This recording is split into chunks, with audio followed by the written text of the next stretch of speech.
একাদশী ছিল, একাদশীতে ভাবলাম কী করবো, খাবার লুচি টুচি হয় মাঝে মাঝে, তো আজকে মনে হলো ডালিয়া করি। তো ডালিয়াটাকে প্রথমে শুকনো কড়াতে একটু ভাজা করে ভেজে নিয়েছি, ভেজে সেটাকে একটু জলে দিয়ে রেখে দিয়েছি, দিয়ে গাজর, আলু, পেঁপে, কাঁচা লঙ্কা, জিরে, তেজপাতা, ঘিয়ে একটু ফোড়ন দিয়ে ওগুলোকে একটু নাড়াচাড়া করতে হবে। একটু হালকা ভাজা ভাজা হলে তখন আমি ডালিয়াটাকে ভিজিয়ে রেখেছিলাম সেটা আস্তে আস্তে 2-3 বার করে ধুয়ে এটাকে আস্তে আস্তে ধুয়ে নেওয়ার পরে এবারে হালকা ভাজতে হবে। সবজিগুলো ভাজার পরে এগুলো তুলে দিতে হবে।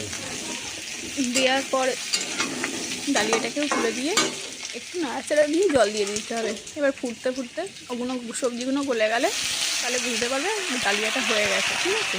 তো একাদশীতে নিরামিষ ডালিয়া আমি এইভাবেই, যেহেতু ডাল খাওয়া যায় না সেহেতু শুধু ডাল ছাড়াই ডালিয়া করা, তো ডালিয়াটা একটু নাল নাল করে, তার জন্য ডালিয়াটাকে আগে ভেজে নেওয়া খুবই জরুরি। ভেজে 2-3 বার ধুয়ে নিলে, ধুয়ে একটু ভিজিয়ে রাখলে তাড়াতাড়ি হয়ে যাবে। সবজিগুলো হালকা ভাজবে ঘিতে, ভাজার পরে ওটা দিয়ে একটু নাড়াচাড়া দিয়ে জল দিয়ে ফোটাবে।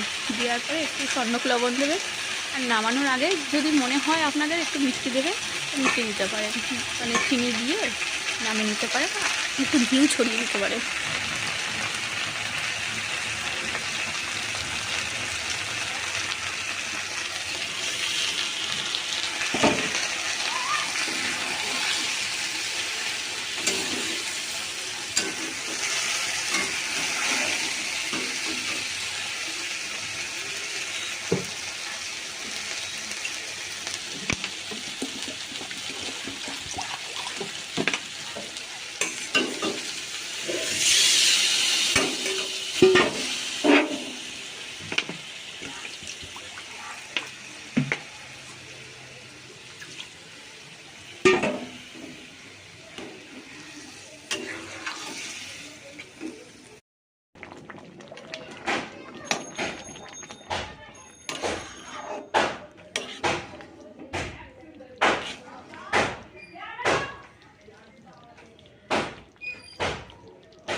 দেখো বন্ধুরা, কমপ্লিট।